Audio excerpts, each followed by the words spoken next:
When the American dollar as much as sneezes, the naira goes into a coma. Why?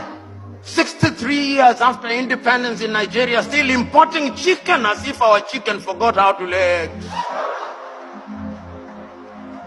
We have and will continue to make our mistakes.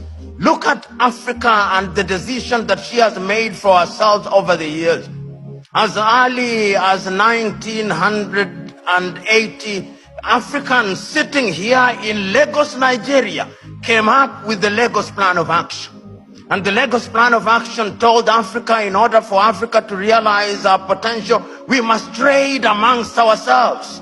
But the neo-colonizer was not resting. A little earlier, 5 years earlier, the neo-colonizers had sat down in Lomé in Togo, not too far from here, and came up with an agreement of African and European and Pacific countries. And when that did not work, they sat again in Cotonou here in Benin and came up with the Cotonou Agreement. They are never resting. We must never forget that.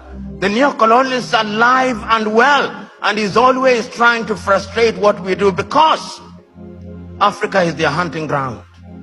And we did not stop there. When we are doing things, you tell me what Africa has not tried to do. In terms of the airspace, we agreed in Yamoussoukro, in La Côte d'Ivoire, that we will open our airspaces in 1988. We sat in Abuja here in Nigeria in 2001 and said we were going to spend not less than 15% of our budget in the health sector. We sat in Malabo, Equatorial Guinea in 2014 and said we were going to focus on agriculture. We sat down in Maputo in 2013 and said we were going to ensure that our women were mainstreamed in the activities of Africa. We sat down in Abuja in 2013, in 2014 and said we were going to have free movement of people, and once again sat down in Kigali, Rwanda 2018 and said we were going to eliminate visas.